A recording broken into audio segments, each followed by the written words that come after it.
today, this Chronological Bible decided to just have us read through the descendants of Abraham and Abraham's death, the birth of Jacob and Esau and Abraham's death. And so it's like 1 page worth of reading.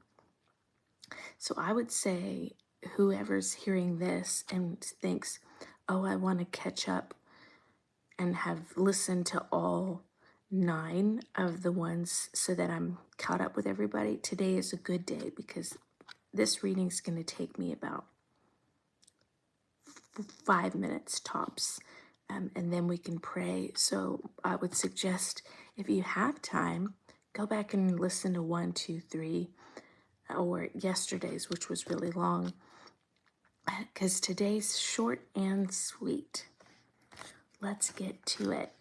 Today's readings is Genesis 25, a very small piece of First Chronicles, and that's it. So let's read it. Abraham's descendants. Abraham married another wife, good morning, whose name was Keturah. She gave birth to Zimran, Jokshan, Medan, Midian, Ishbak, Shula. Jokshan was the father of Sheba and Dedan. Dedan's descendants were the Usharites, the Letushites, the Leomites.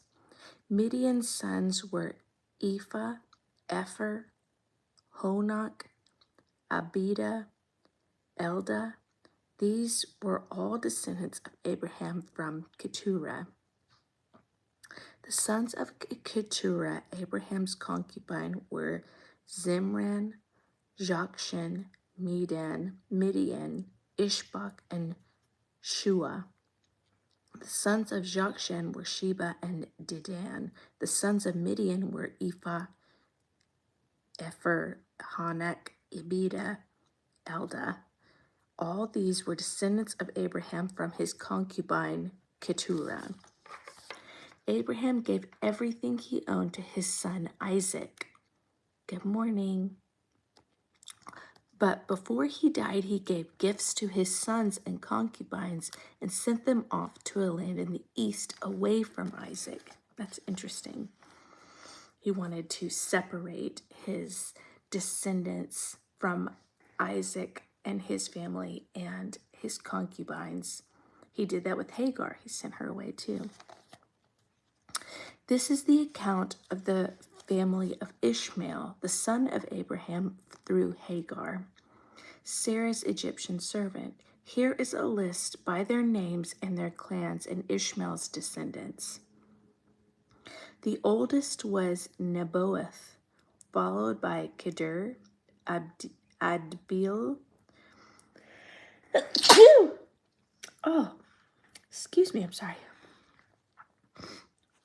Mibsam, Mishma, Duma, Mesa, Hadad, Tema, Jeter, Nephish, Kedema.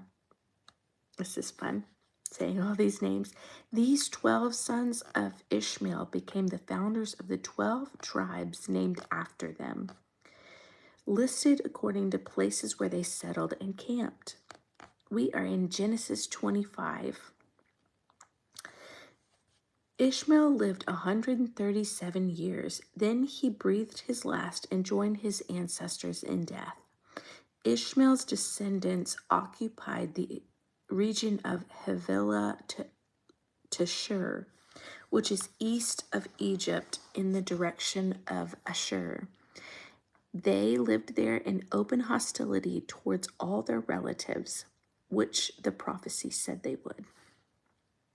The sons of Abraham, this is the excerpt from Chronicles before we go back to Genesis. The sons of Abraham were Isaac and Ishmael. These are their genealogical records. The sons of Ishmael were Nebaioth, Kedar, Abdil, Mibsam, Mishma, Dula, Massa, Hadad, Tema, Jeter, Nephish, Keduma, and these were the sons of Ishmael. Abraham was the father of Isaac. The sons of Isaac were Esau and Israel, also called Jacob. Genesis 25. This is the account of the family of Isaac, the son of Abraham. When Isaac was 40 years old, he married Rebekah, the daughter of Bethuel, the Aramean from Padan Aram, and the sister of Laban the Aramean. Isaac pleaded with the Lord on behalf of his wife because she was unable to have children. The Lord answered Isaac's prayer, and Rebekah became pregnant with twins. But the two children struggled with each other in her womb, so she went to ask the Lord about it. Why is this happening to me? The Lord told her, the sons in your womb will become two nations from the very beginning, and the two nations will be rivals. One nation will be stronger than the other, and your older son will serve your younger son. And when the time came to give birth, Rebekah discovered that she did indeed have twins. The first one was very red at birth and covered with thick hair like a fur coat. So they named him Esau. Then the other twin was born with his hands grasping Esau's heel. So they named him Jacob. Isaac was 60 years old when his twins were born. The death of Abraham. When Esau and Jacob were about 15 years old, their grandfather Abraham died. Abraham lived for 178 years, and he died at a ripe old age. Having lived a long and satisfying life, he breathed his last and joined his ancestors in death. His son Isaac and Ishmael buried him in the cave of Machpelah near Mamre in the field of Ephron the Hittite. This was the field Abraham had purchased from the Hittites, where he had buried his wife Sarah. After Abraham's death, God blessed his son Isaac, who settled at Beer Lahai Roi in the Negev. This is all the reading for today. So let's do that together. We are reading Genesis 5 through 7. Yesterday we only had one chapter to read, and it was very short, and I think they did that on purpose. Today we have a lot to read, a lot to learn about Isaac, about Ishmael, about treaties. Some of it's very interesting, some of it's maybe a tiny bit less interesting, but it's God's word. So let's get our coffees and we will dig in.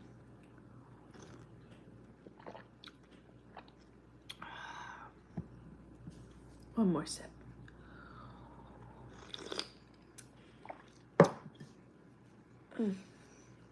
Here we go. As the boys grew up, Esau became a skillful hunter. Good morning.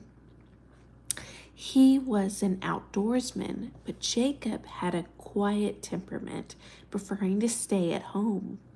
Isaac loved Esau because he enjoyed eating the wild game that Esau brought home. But Rebekah loved Jacob. One day, when Jacob was cooking some stew, Esau arrived home from the wilderness. Exhausted and hungry, Esau said to Jacob, "I'm starved. Give me some of that red stew." This is how Esau got his name, Edom, which means red. "All right," Jacob replied, "but trade me your right as the firstborn son." Goodness, Jacob, that's intense. "Look, I'm dying of starvation," said Esau. "What good is my birthright to me right now?" But Jacob said, First, you must swear that your birthright is mine. So Esau swore an oath, thereby selling all his rights to being the firstborn to his brother Jacob. Then Jacob gave Esau some bread and some lentil stew. Esau ate the meal, then he got up and left. He showed contempt for his rights as the firstborn. A severe famine now struck the land, as had happened before in Abraham's time. So Isaac moved to Gerar, where Abimelech, king of Philistines, lived. The Lord appeared to Isaac and said, "Do not go down to Egypt, but do as I tell you. Live here in this foreign land, and I will be with you, and I will bless you. I hereby confirm that I will give you all this land to you and your descendants, just as I solemnly promised Abraham, your father. I will cause your descendants to become as numerous as the stars in the sky, and I will give them these lands, and through your descendants all nations of the earth will be blessed. I will do this because Abraham listened to me and obeyed all my requirements, commands, decrees, and instructions." So Isaac stayed in Gerar. When the men who lived there asked Isaac about his wife Rebekah, he said, "She is my sister." Goodness gracious, stop doing that. That's what Abraham did with his wife. He was afraid to say, "She is my wife," he thought. "They will kill me and get her because she is so beautiful." But sometime later, Abimelech, king of the Philistines, looked at his widow and saw Isaac caressing Rebekah. Look out his window. Immediately, Abimelech called for Isaac and exclaimed, "She is obviously your wife. Why did you say she was your sister?" "Because I was afraid someone would kill me to get her from me." "How can you do this to us?" Abimelech explained. "One of my people might easily have taken her as a wife and slept with her, and you would have made us guilty of great sin." Then Abimelech issued a public proclamation: "Anyone who touches this man and his wife will be put to death." This exact same thing happened with his parents, Abraham and Isaac. When Isaac planted his crops that year, he harvested 100 times more grain than he planted, for the Lord had blessed him. He became very rich, and his wealth continued to grow. He acquired so many flocks of sheep and goats and cattle and servants that the Philistines were jealous of him. So the Philistines filled up all of Isaac's wells with dirt. These were the wells that had been dug by the servants of his father Abraham. Finally, Abimelech ordered Isaac to leave the country. "Go somewhere else, for you have become too powerful for us."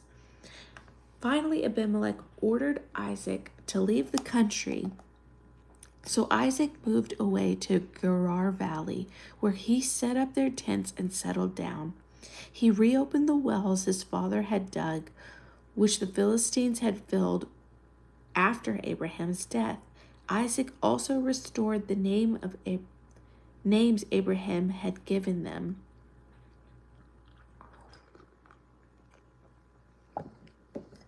Isaac's servants also dug new wells at Gerar Valley for fresh water. But then the shepherds from Gerar came and claimed the springs. "This is our water," they said. And they argued over Isaac's herdsmen. So Isaac named the well Esek, which means arguments. Isaac's men then dug another well, but again there was a dispute over that one. So Isaac named it Sitnah, which means hostility. Abandoning that one, Isaac moved on and dug another well. This time there was no dispute over it, so Isaac named it Rehoboth, which means open space. For he said, "At last the Lord has created enough space for us to prosper in this land." From there, Isaac moved to Beersheba, where the Lord appeared to him on the night of his arrival. "I am the God of your father Abraham," he said. "Do not be afraid." This is the Lord. "For I am with you, and I will bless you. I will multiply your descendants, and they will be a great nation. I will do this because my promise to Abraham and my servants." Then Isaac built an altar there and worshiped the Lord. He set up his camp at that place, and the servants dug another well. We are in Genesis 26. One day, King Abimelech came from Gerar with his advisor Izuth and also Pekol, the army commander. "Why have you come here?" Isaac asked. "You obviously hate me since you kicked me out of your land." They replied, "We can plainly see that the Lord is with you, so we want to enter into a sworn treaty with you. Let's make a covenant. Swear that you will not harm us, just as we have never troubled you. We have always treated you well, and we sent you away in peace. And now, look how the Lord has blessed you." So Isaac prepared a covenant feast to celebrate the treaty, and they ate and drank together. Early the next morning, each took a solemn oath not to interfere with each other. Then Isaac sent them home again, and they left in peace. Then that very day, Isaac's servants came and told him about the new well that they had dug. "We have found water," they exclaimed. So Isaac named the well Sheba, which means oath. And to this day, the town that grew up there also is called Beersheba, which means the well of the oath. At the age of 40, Esau married 2 Hittite wives, Judith, the son of Beeri, and Basemath, the daughter of Elon. But Esau's wives made life miserable for Isaac and Rebekah. One day when Isaac was turning old, this is chapter 27 of Genesis, and turning blind, he called Esau, his older son, and said, "My son." "Yes, father," Esau replied. "I am an old man now, and I don't know when I may die.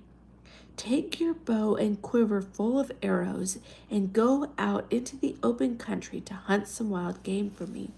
Prepare my favorite dish and bring it here so I may eat it. Then I will pronounce the blessing that belongs to you, my firstborn, before I die."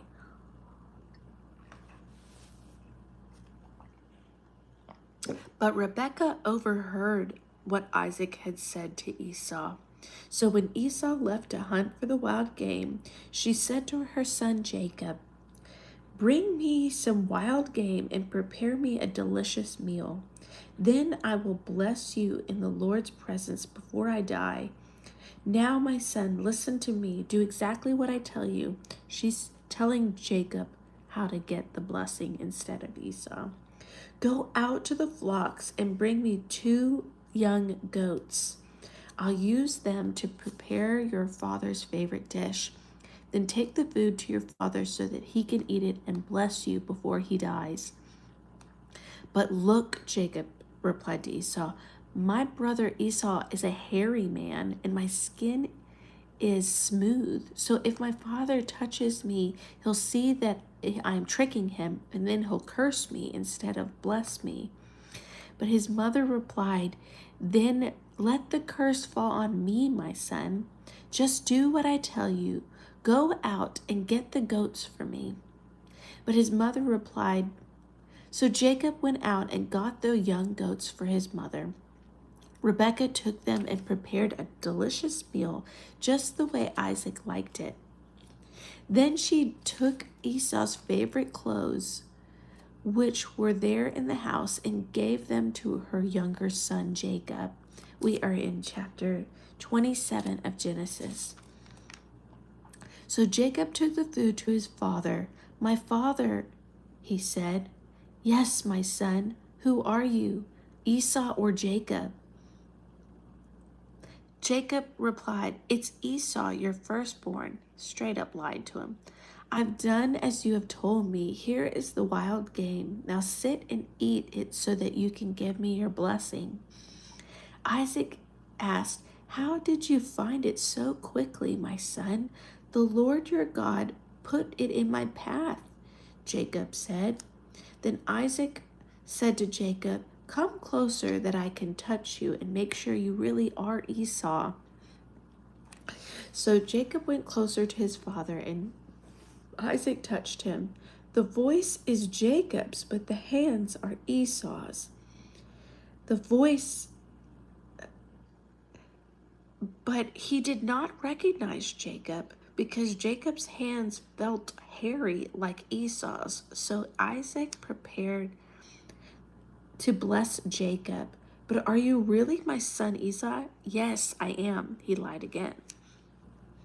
Then Isaac said, "Now, my son, bring to me the wild game. Let me eat it, and then I will give you my blessing."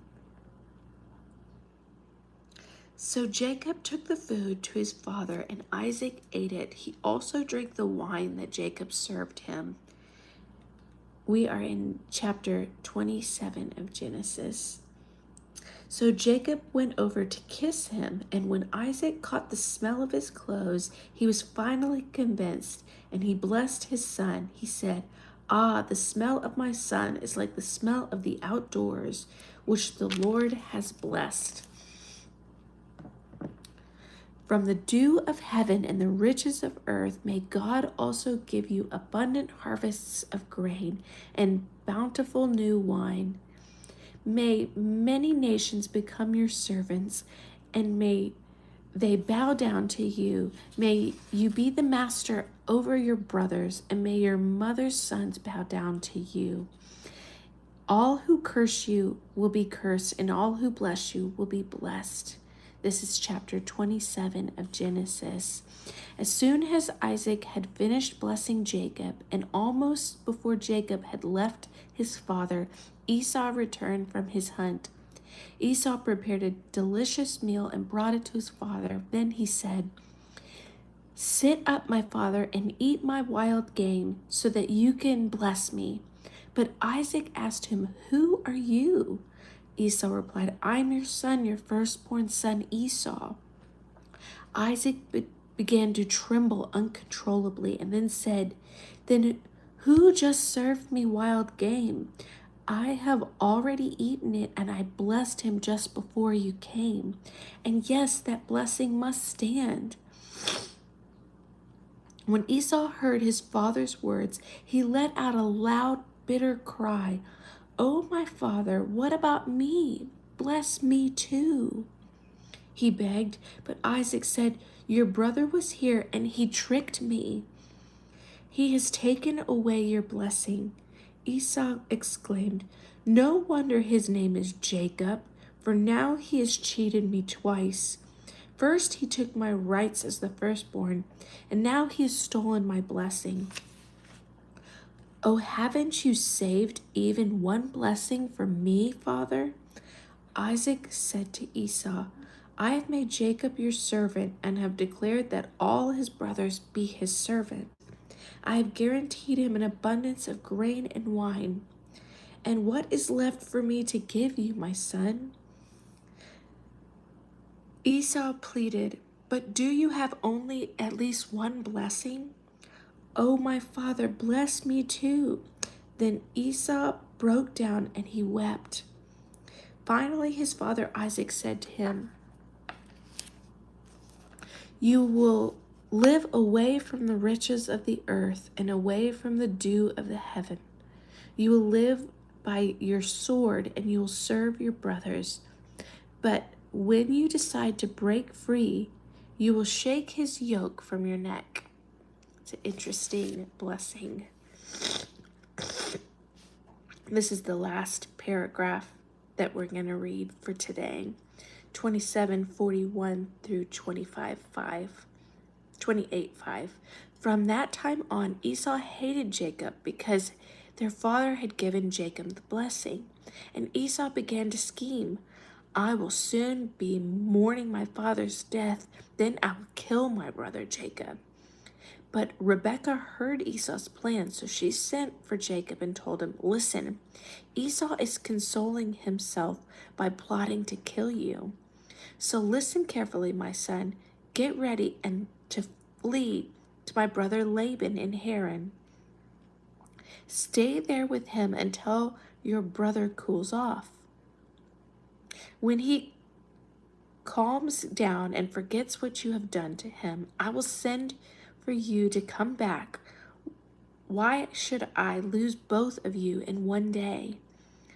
Then Rebekah said to Isaac, I'm sick and tired of these local Hittite women. I would rather die than to see Jacob marry one of them. So Isaac called for Jacob and blessed him and said, You must not marry one of these Canaanite women. Instead, go out at once to Paddaram, and Bethuel. So that's where Rebekah came from.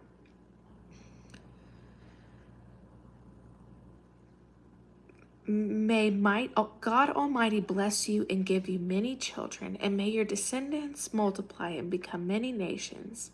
May God pass on to you, your descendants, the blessings he promised to Abraham, and may you own this land where you are now living as a foreigner, for God gave us the land of Abraham. So Isaac sent Jacob away and went to Paddan Aram to stay with his uncle Laban and his mother to look for a wife.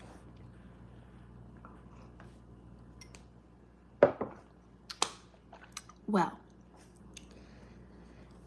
for Rebekah to think that Esau's just going to cool off after his brother did such terrible, awful things, if he just leaves for a little bit and then comes back and Esau's going to say, I forgive you, is kind of outrageous to me. Anyways, wow, interesting. Isaac grows wealthier and wealthier and is blessed by the Lord. He moves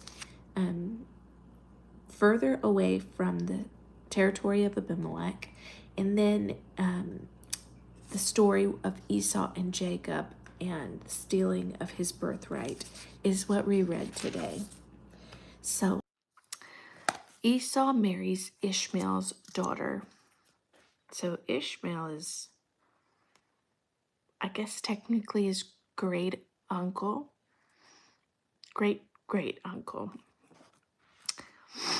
Esau knew that his father Isaac had blessed Jacob and sent him to Paddan Aram to find a wife, and that he had warned Jacob, You must not marry a Canaanite woman. He also knew that Jacob had obeyed his parents and gone to Paddan Aram. It was now very clear to Esau that his father did not like the local Canaanite women. So Esau visited his uncle Ishmael's family and married one of Ishmael's daughters, in addition to the wives he already had. His new wife's name was Mahalath. She was the sister of Nebaioth and the daughter of Ishmael, Abraham's son. Meanwhile, Jacob left Beersheba and traveled towards Haran. At sundown, he arrived at a good place to set up camp and stopped there for the night. Jacob found a stone to rest his head against and laid down to sleep. As he slept, he dreamt of a stairway that reached from earth to heaven. And he saw the angels of God going up and down the staircase. At the top of the stairway stood the Lord, and he said, I am the Lord, the God of your grandfather Abraham, and the God of your father Isaac. The ground you are lying on belongs to you. I am giving you this to you and your descendants. Good morning. Your descendants will be as numerous as the dust of the earth, and they will spread out in all directions, to the west and east, to the north and south. And all the families of the earth will be blessed through you and your descendants. What's more, I am with you, and I will protect you wherever you go. One day I will bring you back to this land, and I will leave you until I have finished giving you everything I have promised. Good morning. We are in Genesis 28. Then Jacob awoke from his sleep and said, surely the Lord is in this place, and I wasn't even aware of it. But he was also afraid and said, what an awesome place this is. It is none other than the house of God, the very gateway to heaven.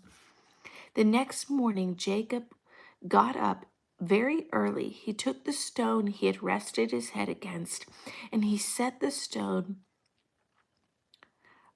upright to make a memorial pillar. Then he poured olive oil over it. He named the place Bethel, house of God, although it was previously named Luz. Then Jacob made his vow, if God will indeed be with me and protect me on this journey, and if he will provide me with food and clothing, and if I return safely to my father's home, then the Lord will certainly be my God, and this memorial pillar I will set up will become a place of worship of God, and I will present God a tenth of everything he gives me. That's the vow that Jacob made with the Lord. Chapter 29. Then Jacob hurried on. Finally arriving in the land of the east, he saw a well in the distance. 3 flocks of sheep and goats lay in an open field beside it, waiting to be watered, but a heavy stone covered the mouth of the well. It was the custom there to wait for all the flocks to arrive before removing the stone and watering the animals. Afterwards, the stone would be placed back over the mouth of the well. Jacob went over to the shepherds and asked, where are you from, my friends? We are from Haran. Do you know a man named Laban and his grandson Nahor? Yes, we do. Is he doing well? Jacob asked. Yes, he's well. Look, here comes his daughter Rachel with the flocks now. Jacob said, look, it's still broad daylight, too early to round up the animals. Why don't you water the sheep and goats so that they can get back to the pasture? We can't water the animals until all the flocks have arrived, they said. Then the shepherds moved the stone from the mouth of the well, and we watered the sheep and goats. Jacob was still talking with them when Rachel arrived with her father's flocks, for she was a shepherd. And because Rachel was his cousin, the daughter of Laban, his mother's brother, because the sheep and goats belonged to his uncle Laban, Jacob went over to the well and moved the stone from the mouth and watered his uncle's flocks. Then Jacob kissed Rachel and wept aloud. Interesting. He explained to Rachel that he was her cousin on his father's side and the son of her aunt Rebekah. So Rachel ran quickly and told her father Laban.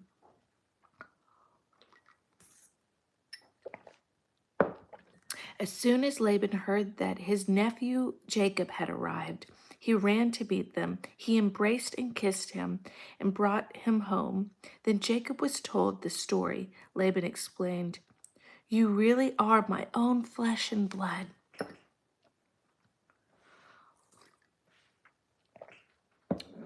Here comes the famous Jacob, Leah, and Rachel story.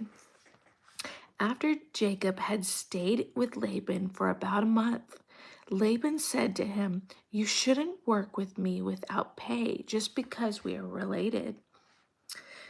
Tell me how much your wages should be." Now Laban had two daughters. The older daughter was Leah, and the younger one was Rachel. Then there was no sparkle in Leah's eyes, but Rachel had a beautiful figure and a lovely face. Since Jacob was in love with Rachel, he told her father, "I'll work for you for 7 years if you give me Rachel, your younger daughter, as my wife." "Agreed," Laban replied. "I'd rather give her to you than anyone else." We are in chapter 29. So Jacob's worked 7 years to pay for Rachel, but his love for her was so strong that it seemed like just a few days. Finally, the time came for him to marry her. "I have fulfilled my agreement," Jacob said to Laban. "Now give me my wife so I can sleep with her." So Laban invited everyone in the neighborhood and prepared a wedding feast. But that night, when it was dark, Laban took Leah to Jacob, and he slept with her. Laban had given Leah a servant, Zilpah, to be her maid. But when Jacob woke up in the morning, it was Leah. "What have you done to me?" Jacob raged at Laban. "I worked 7 years for Rachel. Why did you trick me?" "It's not our custom to marry off our younger daughter before our firstborn," Laban replied. "But wait until the bridal week is over. Then we'll give you Rachel too, provided you promise to work 7 more years for me." So Jacob agreed to work 7 more years. A week after Jacob had married Leah, Laban gave him Rachel too. Laban gave Rachel a servant, Bilhah, to her maids. So Jacob slept with Rachel too, and he loved her much more than he loved Leah. Then he stayed and worked for Laban an additional 7 years. Then the Lord saw that Leah was unloved. He enabled her to have children, but Rachel could not conceive. So Leah became pregnant and gave birth to a son. She named him Reuben, for she said, "The Lord has noticed my misery, and now my husband will love me." She soon became pregnant again and gave birth to another son. She named him Simeon, for she said, "The Lord heard that I was unloved, and he gave me another son." Then she became pregnant a third time and gave birth to another son. She named him Levi, for she said, "Surely this time my husband will feel affection for me, since I have given him 3 sons." Again, Leah became pregnant and gave birth to another son. She named him Judah, for she said, "Now I will praise the Lord." And then she stopped having children. When Rachel saw that she wasn't having children for Jacob, she became jealous of her sister, and she pleaded with Jacob, "Give me children or I'll die." Then Jacob became furious with Rachel. "Am I God?" he asked. "He's the one who has kept you from having children." Then Rachel told them, "Take my maid Bilhah and sleep with her. She will bear children for me, and through her I will have a family too." So Rachel gave her servant Bilhah to Jacob as a wife, and he slept with her. Bilhah became pregnant and presented him with a son. Rachel named him Dan, for she said, "God has vindicated me. He has heard my request and given me a son." Then Bilhah became pregnant again and gave Jacob a second son. Rachel named him Naphtali, for she said, "I have struggled hard with my sister, and I am winning." Yikes. Meanwhile, Leah realized that she wasn't getting pregnant anymore, so she took her servant Zilpah and gave her to Jacob as a wife. Soon Zilpah presented him with a son. Leah named him Gad. She said, "How fortunate am I." Then Zilpah gave Jacob a second son, and Leah named him Asher. What joy is mine, now the other women will celebrate me. One day during the wheat harvest, Reuben found some mandrakes growing in the field. Those are fruit. And brought them to his mother Leah. Rachel begged Leah, "Please give me some of your son's mandrakes." But Leah angrily replied, "Wasn't it enough that you stole my husband? Now you want to steal my son's mandrakes too?" Rachel answered, "I will let Jacob sleep with you tonight if you give me some of those mandrakes." So that evening, as Jacob was coming home from the field, Leah went out to meet him. "You must come and sleep with me tonight," she said. "I have paid for you with my mandrakes that my son found." So that night he slept with Leah, and God answered Leah's prayer, and she became pregnant. And gave birth to a fifth son for Jacob. She named him Issachar. "God has rewarded me for giving my servant to my husband as a wife." Then Leah became pregnant again and gave birth to a sixth son for Jacob. She named him Zebulun. For she said, "God has given me a good reward. Now my husband will treat me with respect, for I have given him 6 sons." Later she gave birth to a daughter named Dinah. Then God remembered Rachel's plight and answered her prayers by enabling her to have children. So this is the first time Rachel will ever have a child. She became pregnant and gave birth to a son. "God has removed my disgrace," she said. She named him Joseph. For she said, "May the Lord add yet another son to my family." That was Genesis 30.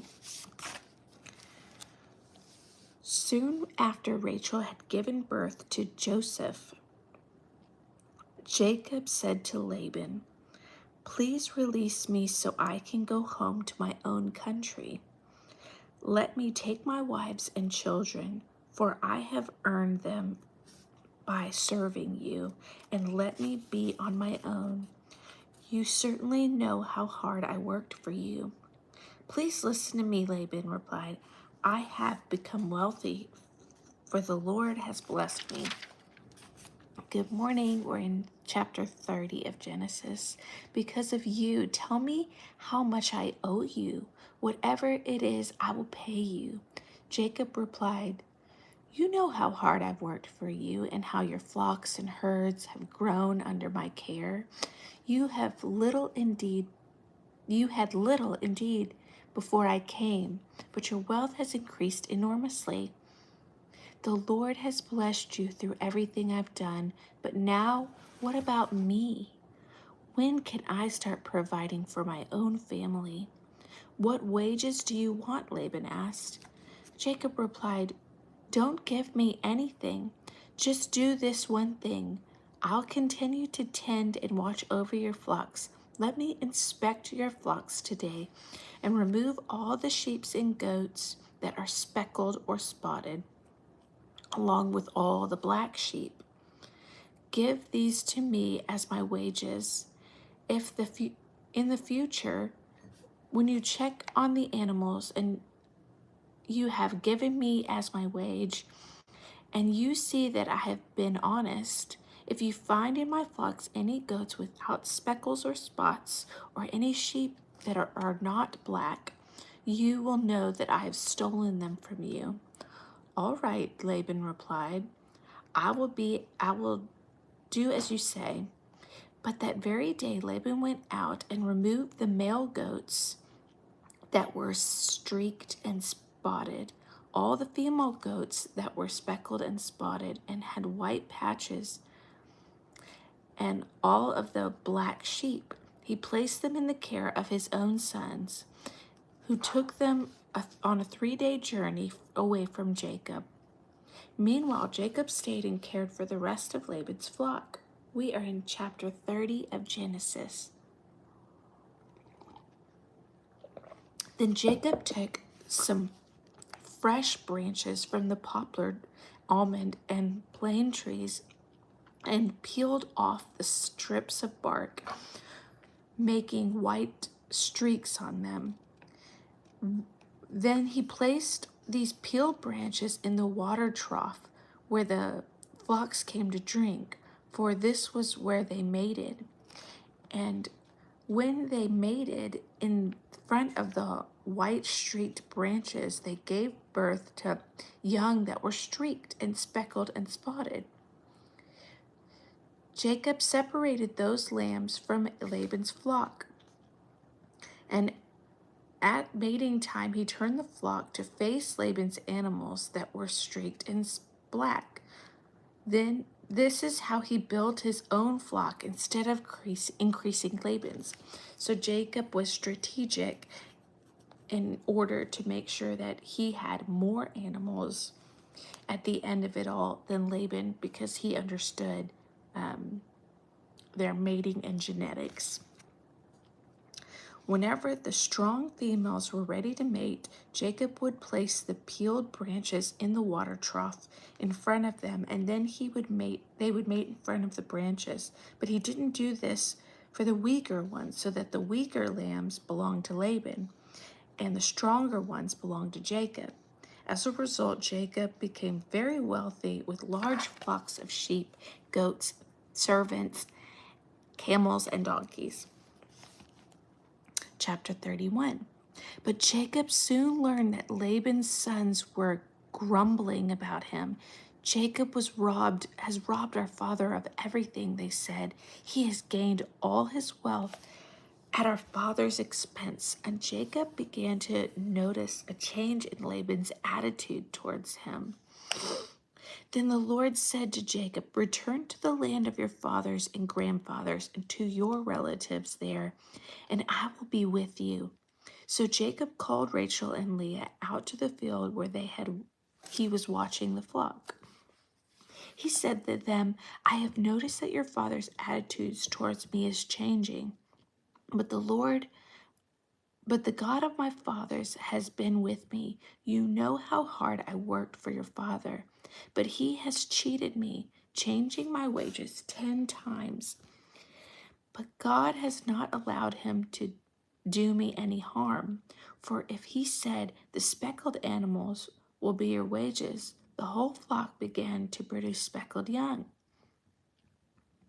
And when he changed his mind, 'The striped animals will be your wages,' the whole flock produced striped young. In this way, God has taken your father's animals and given them to me." One time during the mating season, I had a dream and saw that the male goats mating with the females with streaks speckled and spotted. We are in chapter 31 of Genesis, a very interesting story. Then in my dream, the angel of God said, "Jacob." And I said, "Yes, here I am." The angel said, "Look up, and you will see that only the streaked, speckled, and spotted males are mating with the females of the flock. For I have seen how Laban has treated you. I am the God who appeared to you at Bethel, and the place where you were anointed the pillar of stone and made your vow to me. Now get ready and leave this country and return to the land of your birth." Rachel and Leah responded, "That's fine with us. We won't inherit any of our father's wealth anyway. He has reduced our rights to those of foreign women. And after he sold us, he wasted the money you paid him for us. All the wealth God has given you from our father legally belongs to us and our children. So go ahead and do whatever God has told you." So Jacob put his wives and children on camels, and he drove all his livestock away from him. He packed all his belongings he had acquired in Padan Aram and set out for the land of Canaan, where his father Isaac lived. At the time they left, Laban was some distance away, shearing his sheep. Rachel stole his father's household idols and took them with her. Oh, that wasn't a good idea, Rachel. Jacob outwitted Laban the Aramean, for they set out secretly and never told Laban that they were leaving. So Jacob took all his possessions with him and crossed the Euphrates River, heading for the country of Gilead. Chapter 31. Oh, we're already in 31. Never mind. 3 days later, Laban was told that Jacob had fled. 3 days later, he noticed. So he gathered a group of his relatives and set out in hot pursuit. He caught up with Jacob 7 days later in the hill country of Gilead. But the previous night God had appeared to Laban the Aramean in a dream and told him, "I'm warning you, leave Jacob alone." Laban caught up with Jacob as he camped in the hill country of Gilead, and he set up his camp not far from Jacob. "But do you mean to deceive me like this?" Laban demanded. "How dare you drag my daughters away like prisoners of war? Why did you slip away secretly? Why did you deceive me? And why didn't you say you wanted to leave?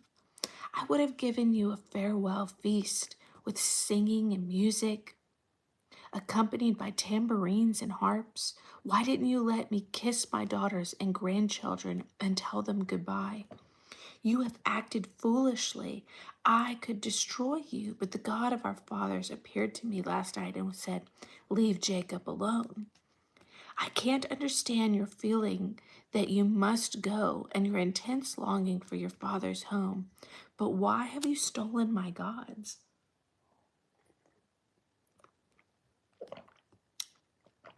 "I rushed away because I was afraid," Jacob answered. "I thought you would take your daughters from me by force. But as for your gods, see if you can find them. Let the people who have taken them die. And if you find anything else that belongs to you, identify it before all these relatives of ours, and I will give it back." But Jacob did not know that Rachel had stolen the household idols. Laban went first into Jacob's tent to search there, then into Leah's, and then the tent of the two servant wives. But he found nothing. Finally, he went into the tent of Rachel. But Rachel had taken the household idols and hidden them in her camel sack, and now she was sitting on them. Then Laban had thoroughly searched her tent. Without finding them, she said to her father, "Please, sir, forgive me if I don't get up for you. I am on my monthly period." So odd to say to your dad. So Laban continued to search, but he could not find the household idols. Then Jacob became angry and he challenged Laban. "What's my crime?" he demanded. "What have I done wrong to make you chase after me as though I am a criminal? You have rummaged through everything I own. And now show me what you found that belongs to you. Set it out here in front of us before our relatives for all to see. Let them judge between us. For 20 years I have been with you, caring for your flocks.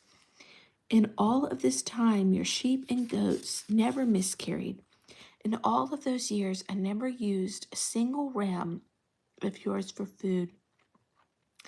If any were attacked or killed by wild animals, I never showed you the carcasses or asked you to reduce the count of your flock. No, I took loss myself. You made me pay for every stolen animal, whether it was taken in broad daylight or in the dark of night. I worked for you through the scorching heat of day and through the cold, sleepless nights. I worked for 14 years to earn your daughters, then 6 more years for your flocks. And you changed my wages 10 times. In fact, if the God of my father had not been on my side, the God of Abraham and the fearsome God of Isaac, you would have sent me away empty-handed. But God has seen your abuse of my work. That is why he appeared to you last night and rebuked you." Then Laban replied to Jacob, These women are my daughters. These children are my grandchildren, and these flocks are my flocks. In fact, everything you see is mine. But what can I do now about my daughters and their children? So come, let's make a covenant, you and I, and it will be a witness to our commitment. So Jacob took a stone and set up a monument. Then he told his family members, gather some stones. So they gathered stones and piled them in a heap. Then Jacob and Laban sat down beside the pile of stones to set a covenant meal. To commemorate the event, Laban called the place Jagar Sebdutha, which means witness pile in Aramaic.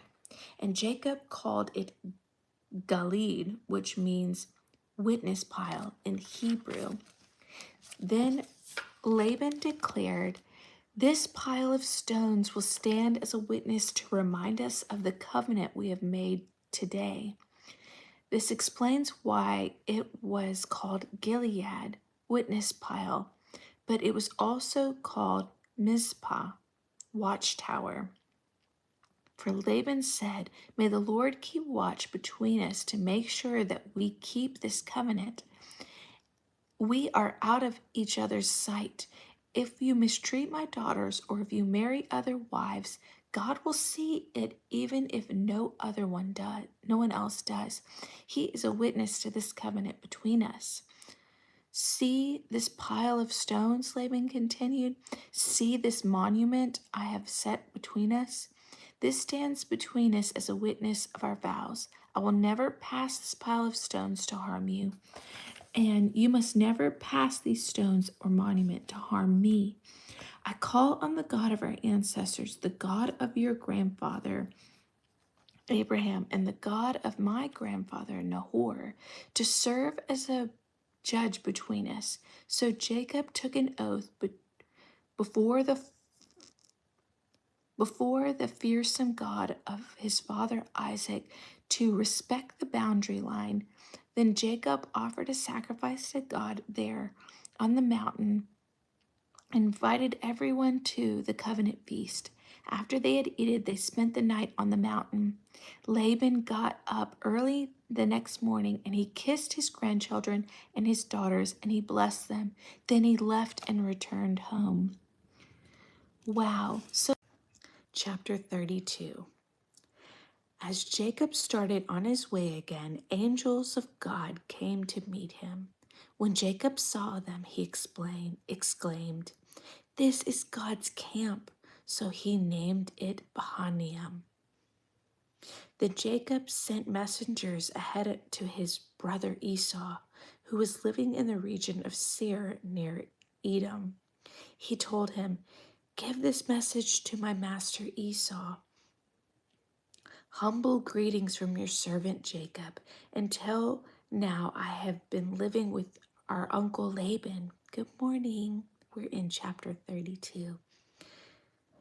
And now I own cattle, donkeys, flocks, sheep, and goats, and have sent these messengers to inform my Lord of my coming, hoping that you will be friendly to me. After delivering the message, the messenger returned to Jacob and reported, we met with your brother Esau, and he is already on his way to meet you with an army of 400 men. Good morning, everybody. We're in Genesis 32. Jacob was terrified of this news, and he divided his household along with his flocks and herds into two groups. He thought, if Esau meets one group and attacks it, perhaps the other group can escape. Good morning. We are in chapter 32 of Genesis. Then Jacob prayed, O God of my fathers Abraham and God of my father Isaac, O Lord, you told me, return to your own land and to your relatives, and you promised me, I will treat you kindly. I am not worthy of all of the unfailing love and faithfulness you have shown me and your servants. When I left home, I crossed the Jordan River. I owned nothing except for a walking stick. Now my household is filled with two large camps. "O Lord, please rescue me from the hand of my brother Esau." He doesn't know what Esau's going to do, so he's scared that Esau's going to retaliate. "I am afraid that he is coming to attack me, along with my wives and children. But you promised me, I will surely treat you kindly, and I will multiply your descendants until they become as numerous as the sands among the seashore, too many to count." Jacob stayed there where he was for that night. Then he selected these gifts from the possessions to present to his brother Esau: 200 female goats, 20 male goats, 200 ewes, 200 rams, 30 female camels, 40 cows, 10 bulls, 20 donkeys.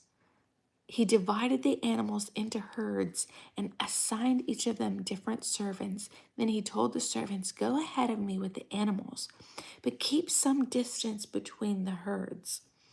He gave these instructions to the men leading to the first group: "When my brother Esau meets you, he will ask, 'Whose servants are you? Where are you going? Who owns these animals?'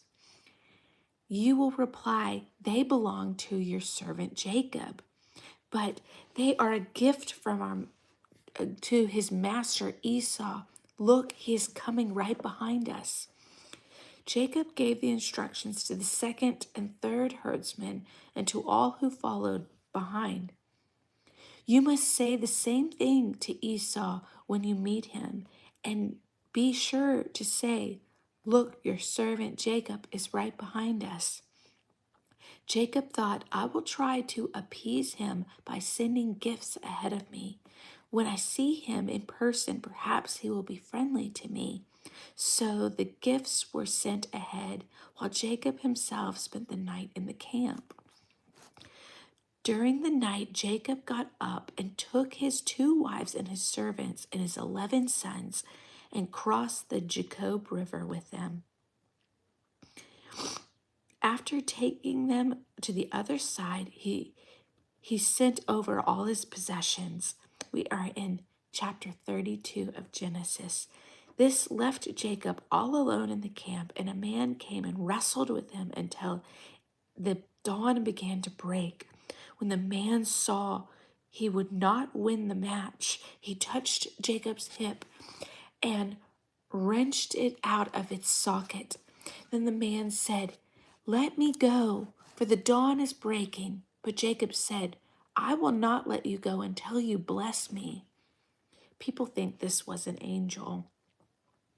"What is your name?" the man asked. He replied, "Jacob." "Your name will no longer be Jacob," the man told him. "From now on you will be called Israel, because you have fought with God and with man and have won." "Please tell me your name," Jacob said. "Why do you want to know my name?" And the man replied. Then he blessed Jacob there. Jacob named the place Peniel, which means the face of God. For he said, "I've seen the face of God face to face, yet my life has been spared." The sun was rising as Jacob left Peniel and was limping because of the injury of his hip. Even today, the people of Israel don't eat the tendon near the socket because of the night that Jacob sent with the strained it with the man.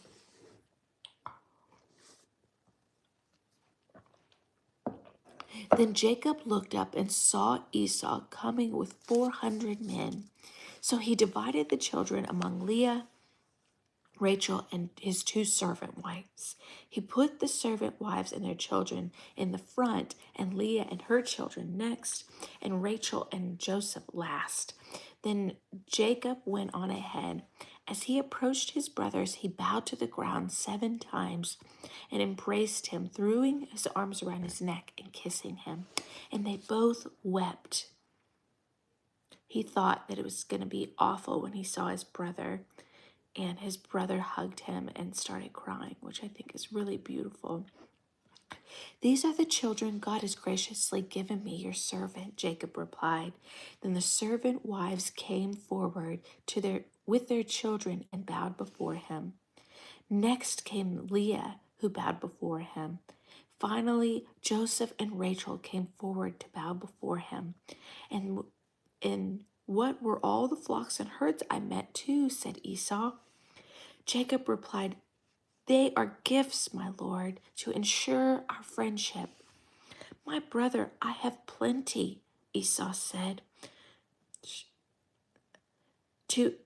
I have plenty. Keep what you have for yourself." But Jacob insisted, "No, if I have found favor with you, please accept these gifts from me. And what a relief to see your friendly smile. It is like seeing the face of God. Please take these gifts I have brought to you, for God has been very gracious to me. I have more than enough." And because Jacob insisted, Esau finally accepted the gifts. "Well," Esau said, "let's be going. I will lead the way."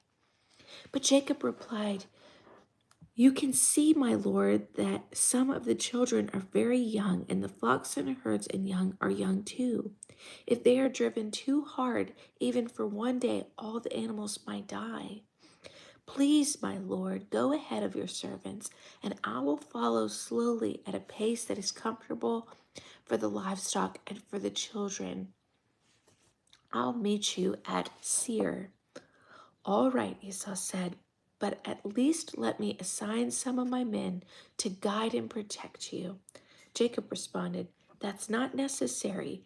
It's enough that you've received me warmly, my lord." Esau had 400 men, so he could spare some. So Esau turned around and started back to Seir the same day.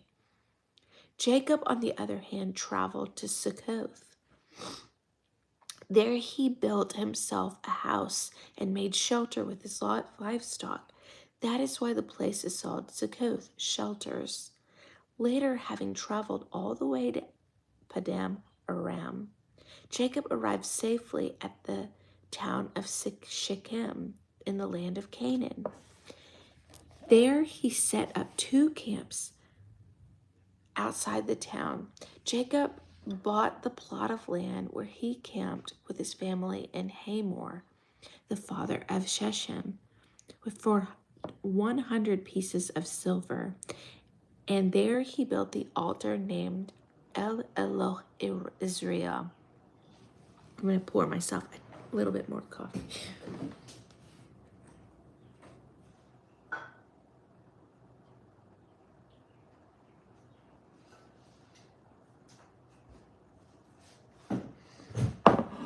Yep.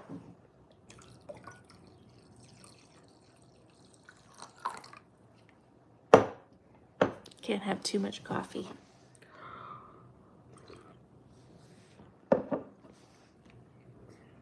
Chapter 34. One day, Dinah, the daughter of Jacob and Leah, went to visit some of the young women who lived in the area.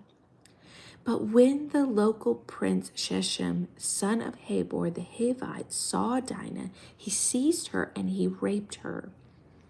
But when he fell in love with her, he tried to win her affection with tender words. He said, we're in chapter 34 of Genesis. But then he said to his father Hamor, "Get me this young girl. I want to marry her." Soon Jacob heard that Shechem had defiled his daughter Dinah. But since his sons were out in the field herding their livestock, he said nothing until they returned. Hamor, Shechem's father, came to discuss the matter with Jacob. Meanwhile, Jacob's sons had come in from the fields as soon as they heard what had happened. They were shocked and furious that their sister had been raped. Shechem had done a disgraceful thing against Jacob's family, something that should never be done. Hamor tried to speak with Jacob and his sons. "My son Shechem is truly in love with your daughter. Please let him marry her. In fact, Let's arrange other marriages too. Give us your daughters for our sons, and we will give you our daughters for your sons. And you may live among us, and the land is open to you. Settle here and trade with us. We're in Genesis 34. Then Shechem himself spoke to Dinah's father and brothers. Please be kind to me and let me marry her, he begged. I will give you whatever you ask, no matter what dowry or gift you demand. I will gladly pay it. Just give me the girl as my wife. This is the woman that he just raped. But since Shechem had defiled their sister Dinah, Jacob's sons responded deceitfully to Shechem and their father Hamor. They said to them, we couldn't possibly allow this because you're not circumcised. It will be a disgrace to our sister to marry a man like you. But here is a solution. If every man among you will be circumcised like we are, then we will give you our daughters, and we will take your daughters for ourselves. We will live among you and become one people. But if you don't agree to circumcision, we will take her and be on our way. They are tricking these people. Hamor and his son Shechem agreed to their proposal. Shechem wasted no time in acting on this request, for he wanted Jacob's daughter desperately. Shechem was a highly respected man in his family. He went with his father Hamor and presented the proposal to the leaders at the town gate.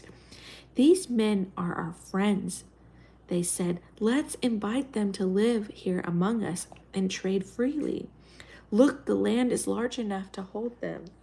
We can take their daughters as wives and let them marry ours, but they will consider staying here and becoming one people with us only if the men are circumcised, just as they are. But if we do this, all their livestock and possessions will eventually be ours.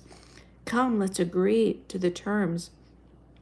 Let us settle here. They're trying to convince all these men, adult men, to get circumcised. So all the men in the town agreed with Hamor and Shechem, and every male in the town was circumcised. But 3 days later, when their wounds were still sore, 2 of Jacob's sons, Simeon and Levi, who were Dinah's full brothers, took their swords and entered the town without opposition. Then they slaughtered every male there, including Hamor and Shechem. They killed them with their swords and took Dinah from Shechem's house and returned her to their camp. Meanwhile, the rest of Jacob's sons arrived, finding the men slaughtered.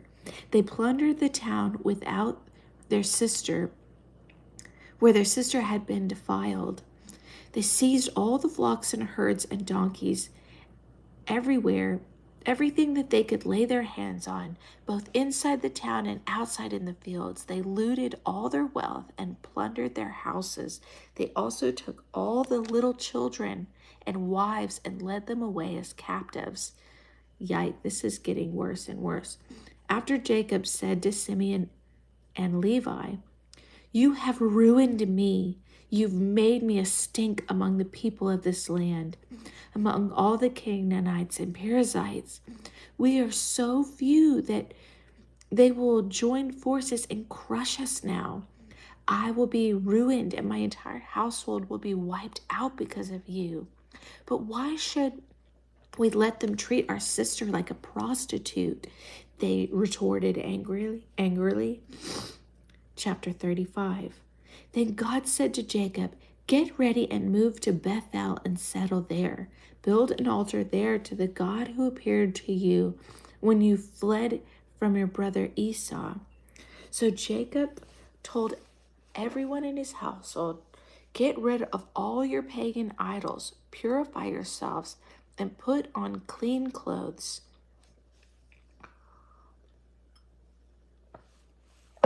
We are now going to Bethel, where I'm going to build a new altar to God, who answered my prayers when I was in distress. He has been with me wherever I've gone." So they gave Jacob all their idols and earrings, and he buried them under a great tree near Shechem. As they set out, a terror from God spread over the people in all the towns of that area, so that no one would attack Jacob's family. Eventually, Jacob and his household arrived at Luz in Canaan. Jacob built an altar there in the place of El Bethel, which means the God of Bethel, because God had appeared to him when he was fleeing from his brother Esau. Soon after this, Rebekah's old nurse, Deborah, died. She was buried beneath the oak tree in the valley of Bethel. Ever since, the tree has been called Alon Bekuth, which means the oak of weeping. Now that Jacob has returned from Paddan Aram, God appeared to him at Bethel. God blessed him, saying, "Your name is Jacob, but you will not be called Jacob any longer, for now your name is Israel." So God renamed him Israel. Then God said, "I am El Shaddai, God Almighty. Be fruitful and multiply. You will become a great nation, even many nations. Kings will be among your descendants, and I will give you the land I gave to Abraham and Isaac. Yes, I will give you the land to your descendants." Then God went up from that place where he had spoken to Jacob. Jacob set up a stone pillar to make the place where God had spoken to him. Then he poured wine over it as an offering to God and anointed the pillar with olive oil. And Jacob named the place Bethel, which means house of God, because God had spoken to him there. Chapter 35 still, never mind, just chapter 35 still. Leaving Bethel, Jacob and his clan moved towards Ephrath. But Rachel went into labor while they were still some far distance. Her labor pains were so intense. After a very hard delivery, the wife explained, "Don't be afraid. You have another son." Rachel was about to die from childbirth, but with her last breath, she named him Ben-Anoi, son of my sorrow. The baby's father, Israel, called him Benjamin, which means son at my right hand. So Rachel died and was buried at Ephrath, that is now called Bethlehem. Israel set up a stone monument over Rachel's grave, and it can be seen there to this day. Then Jacob traveled on and camped beyond Migdal Eder, where he lived there. Reuben had intercourse with Bilhah, his father's concubine, and Jacob soon heard about it. These are the names of the 12 sons of Jacob. The sons of Leah were Reuben, Simeon, Levi, Judah, Issachar, Zebulun. The sons of Rachel were Joseph and Benjamin. The sons of Bilhah, Rachel's servant, were Dan and Naphtali. The sons of Zilpah, Leah's servant, were Gad and Asher. These are the names of the sons who were born to Jacob at Paddan Aram. So Jacob returned to his father Isaac in Mamre, which is near Kithara Arba, called Hebron, where Abraham and Isaac had both lived as foreigners. That was a lot of reading today. Genesis 36. This is the account of the descendants of Esau, also known as Edom. Esau married two young women from Canaan, Ada, the daughter of Elon the Hittite, and Aloud, the daughter of Anah, the grandson of Zibeon the Hivite. He also married his cousin Basemath, who was the daughter of Ishmael and the sister of Nebaioth. Ada gave birth to a son named Eliphaz. Basemath gave birth to a son named Reuel. Ohilbama gave birth to a son named Jush, Jamal, and Korah. Good morning. We're reading genealogies. So fun. All these sons were born to Esau in the land of Canaan.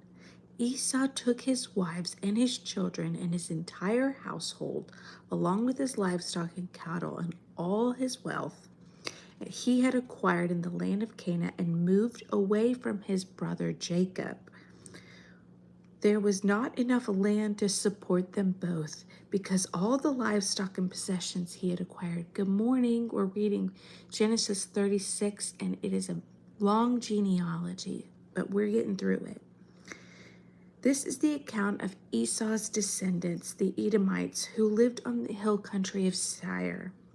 These are the names of Esau's sons: Eliphaz, the son of Esau's wife Ada, and Reuel, the son of Esau's wife Basemath. The descendants of Eliphaz were Taman, Omar, Zepho, Gatam, Kenaz, Timnah, and the concubine of Esau's son Eliphaz gave birth to a son named Amalek, which are the descendants of Esau's wife Ada. The descendants of Reuel were Nahath, Zerah, Shema, Mizah. These are the descendants of Esau's wife Basemath. Esau also had sons Elomabimah, the daughter of Anah, and the granddaughter of Zibeon, and the names were Jewish, Jamal, and Korah. These are the descendants of Esau who became the leaders of various clans. You ready? Here we go. The descendants of Esau's son Eliphaz became the leader of the clans of Taman, Omar, Zepho, Kenaz, Korah, Gatam, and Amalek. These are the clan leaders of the land of Edom, who's descended from Eliphaz. All these were descendants of Esau's wife Ada. The descendants of Esau's son Reuel became the leaders of the clans of Nahath, Zerah, Shema, and Mizah. These are the clan leaders of the land of Edom who descended from Reuel. All of these descendants of Esau's wife Basemath. The descendants of Esau and his wife Aholbamah became the leaders of the clans Jewish, Jamal, and Korah. These are the clan leaders who descended from Esau's wife Aholbamah, the daughter of Anah. These are the clan descendants from Esau, identified by their clan leaders.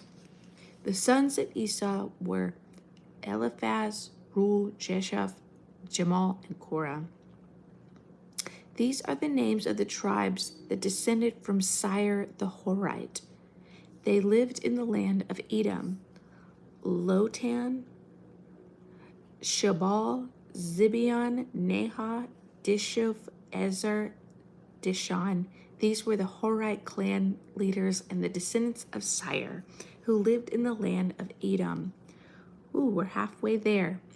The descendants of Lotan were Hori, Hemam. Lotan's sister's name was Timnah. The descendants of Shabal was Alvan, Nahobath, Ebal, Shepho, Onam. The descendants of Zibeon were Aha, Anah. This is the Anah who discovered the hot springs in the wilderness while he was grazing his father's donkeys. The descendants of Anah were his sons Dishon, his daughter Aholbalah. The descendants of Dishon were Hemdan, Eshban, Ithran, and Kiran. The descendants of Ezer were Bilhan, Zavan, and Achan. The descendants of Dishon were Uz and Aaron. So these were the leaders of the Horite clans: Lotan, Shobal, Zibeon, Ahon, Dishar, Izar, Dishan. The Horite clans are named after these clan members who lived in the land of Seir. Okay, here we go. The descendants of Seir were Lotan, Shobal, Zibeon, Anah, Dishon, Ezer, Dishon. The descendants of Lotan were Hori, Hemam. Lotan's sister's name was Timnah. The descendants of Shobal were Alvan, Menath, Ebal, Shepho, and Onam. The descendants of Zibeon were Ahoy and Anah. The sons of Anah were Dishon. The descendants of Dishon were Hemdan, Eshben, Ithran, and Kiran. The descendants of Azar were Bilhan, Zavan, Achan. So it's called Chronicles for a reason. It's just a history book. These are the kings who ruled the land of Edom before any king ruled over the Israelites. Bela, son of Beor, who ruled in Edom for his city of Dinhabah. When Bela died, Jobab, the son of Zerah, became the king of this place. When Jobab died, Husham, from the land of Timonites, became king of this place. When Husham died, Hadad, son of Bedad, became king of this place and ruled from the city of Avith. He was the one who defeated the Midianites in the land of Moab. When Hadad died, Samlah from the city of Miskarah became king in this place.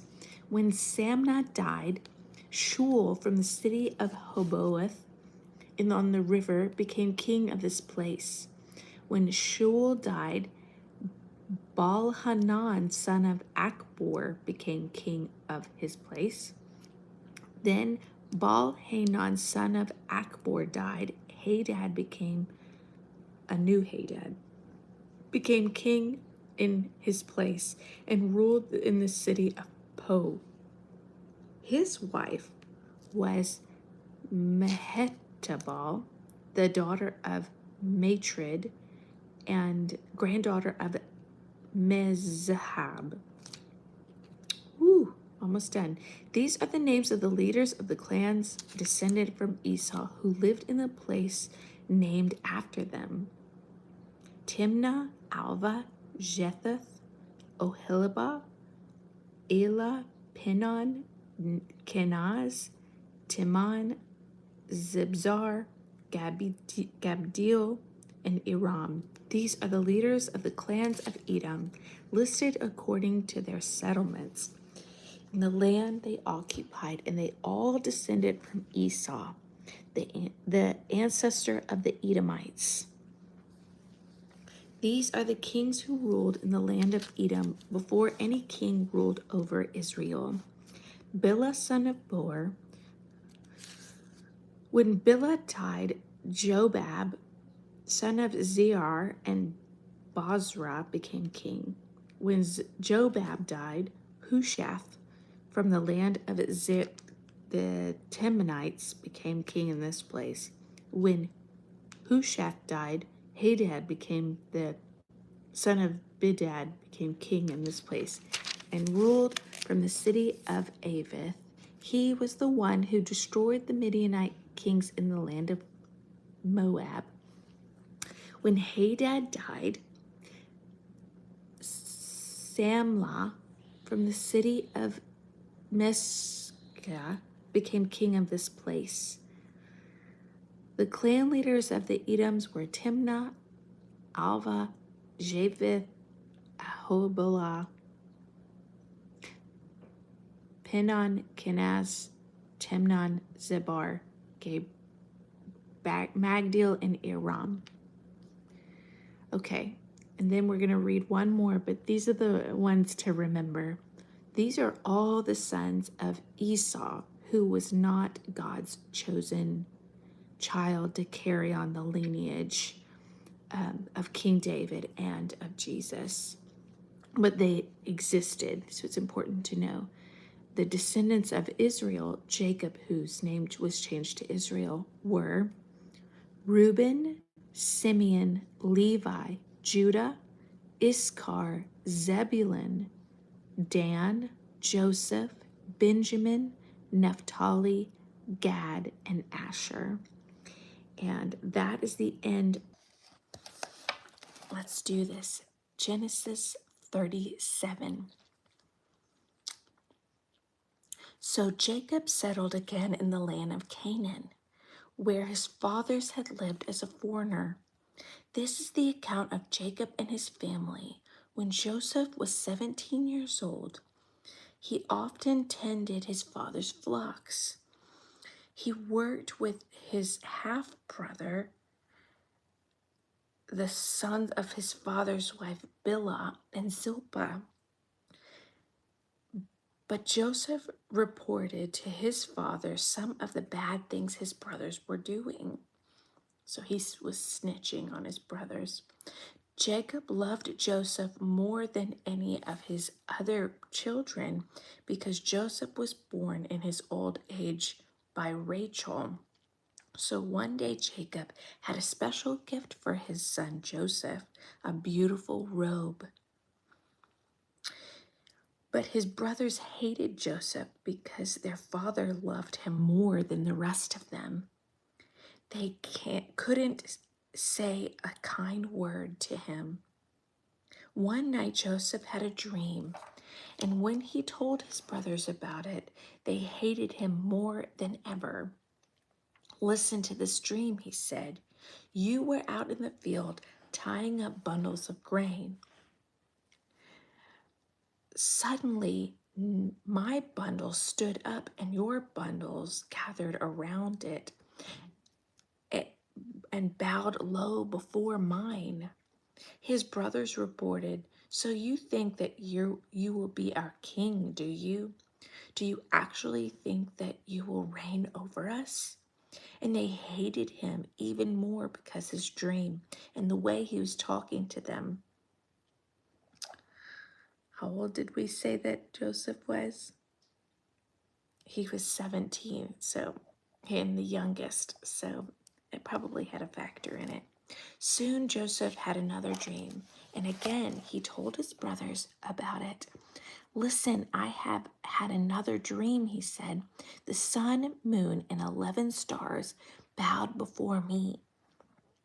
This time he told the dream to his father as well as his brothers, but his father scolded him. What kind of dream is that? He asked. Will your mother and I and your brothers actually come and bow to the ground before you? Good morning. We're in Genesis 37. But while his brothers were jealous of Joseph, his father wondered what the dream meant. Soon after this, Joseph's brothers went to the pasture their father's flocks in Shechem. When they had gone from that time, Jacob said to Joseph, your brothers are pasturing the sheep at Shechem. Get ready, I will send you to them. I'm ready to go, Joseph replied. Go and see how your brothers and the flocks are getting along. Joseph said, then come back and bring me a report. So Jacob sent him on his way, and Joseph traveled to Shechem from their home in the valley of Hebron. We're in Genesis 37. When they arrived there, a man from the area noticed him wandering around in the countryside. What are you looking for? He asked. I'm looking for my brothers. Jesus replied, "Do you know where they are pasturing their sheep?" "Yes," the man said. "They have moved on from here, but I heard them say, 'Let's go on to Dothan.'" So Joseph followed his brothers to Dothan to find them there. When Joseph's brothers saw him coming, they recognized him from a distance. As he approached, they had made a plan to kill him. "Here comes the dreamer," they said. "Come on, let's kill him and throw him into these cisterns," which is like a deep, huge pot in the ground for water.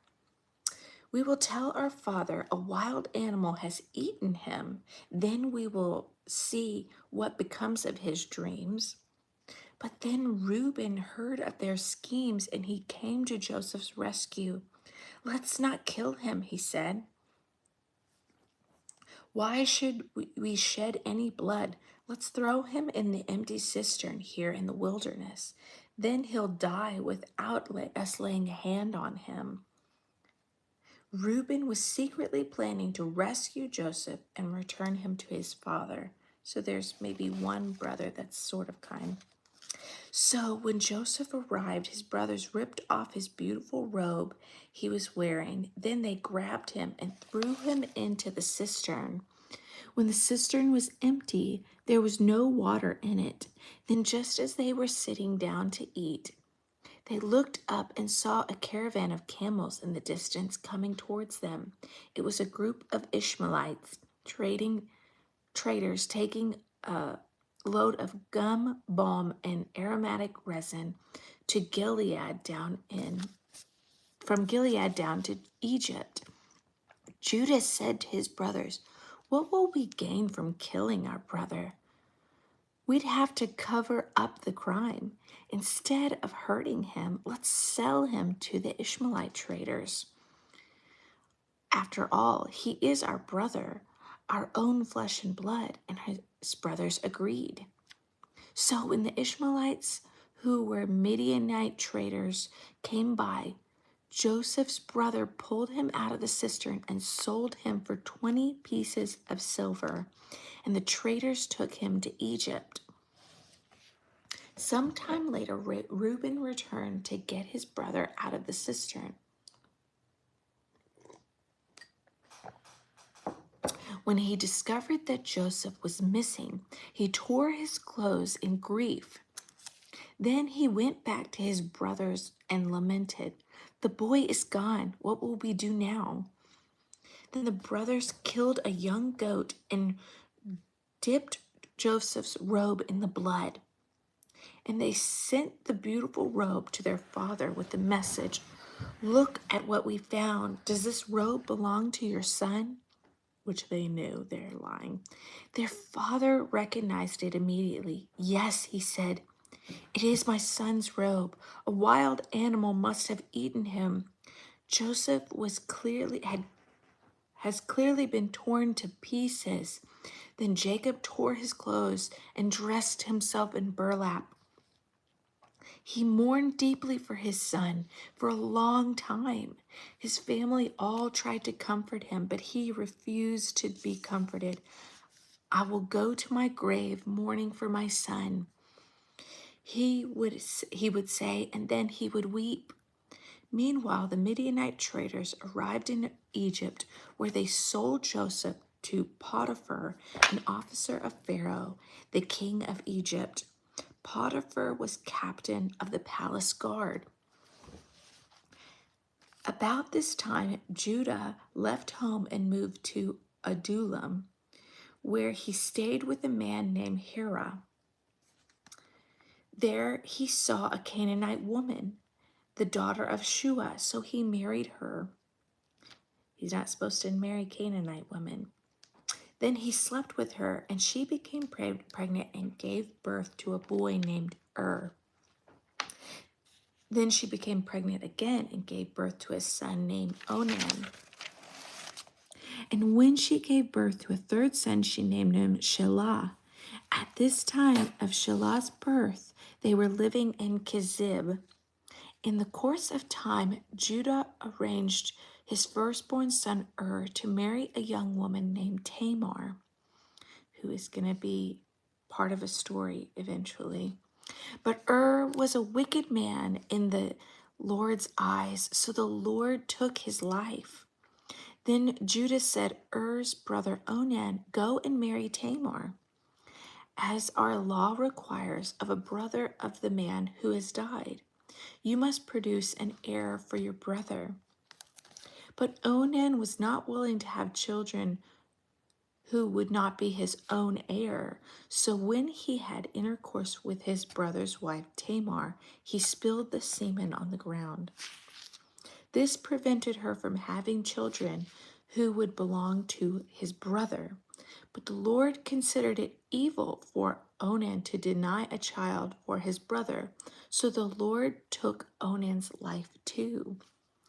Then Judah said to Tamar, his daughter-in-law, go back to your parents' home and remain a widow until my son Shelah is old enough to marry you. But Judah didn't really intend to do this because he was afraid Shelah would also die like his two brothers. Maybe Tamar was cursed. So Tamar went back to live in her father's home. Some years later, Judah's wife died. After the time of mourning was over, Judah and his friend Hira, the Adullamite, went up to Timnah to supervise the shearing of his sheep.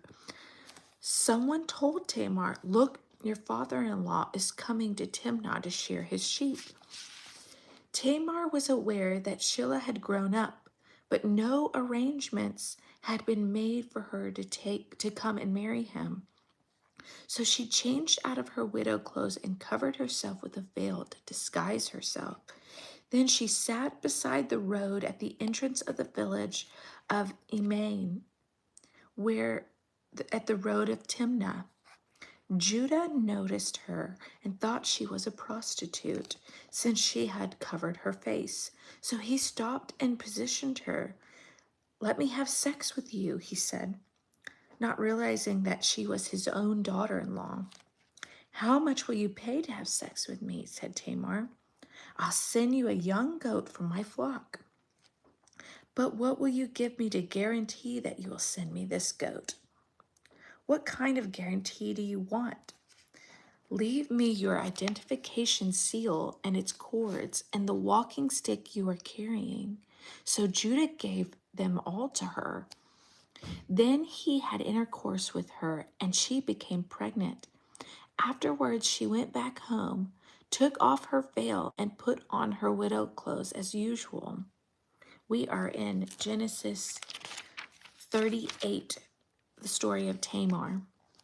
Later, Judah asked his friend Hira, the Adullamite, to take the young goat to the woman and to pick up the things he gave her as a guarantee. But Hira couldn't find her. So he asked the men who lived there, where can I find the shrine prostitute who was sitting beside the road at the entrance of Enaim? We've never had a shrine prostitute here, they said.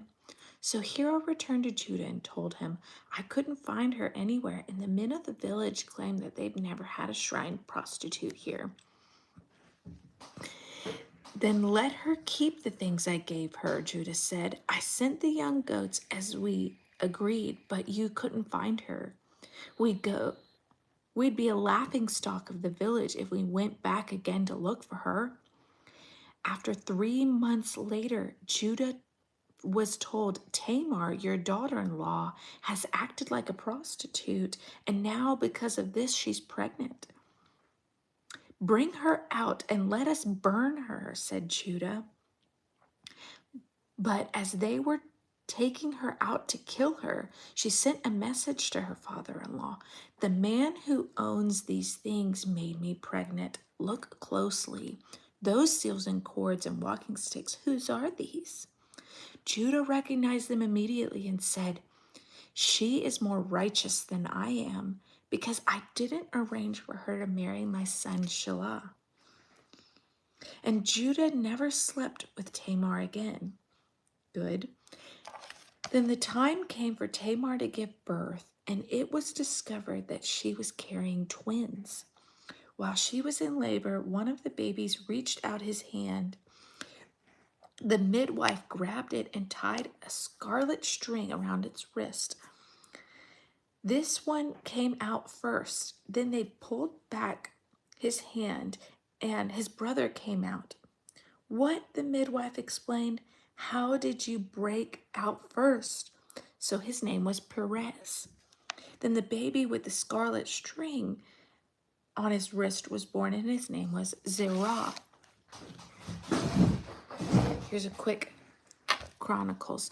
Judah had 3 sons by Bathshua, a Canaanite woman.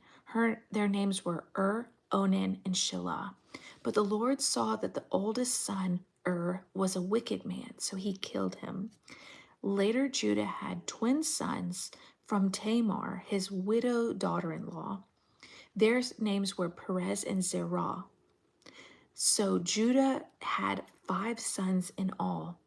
The son of Perez was Hezron and Hamul. The son of Zerah was Zimri, Ethan, Himnah, Calcol, and Darda, 5 in all. Those were the sons of Zerah. The sons of Ethan were Azariah. Okay, back to the Joseph story after the Tamar story.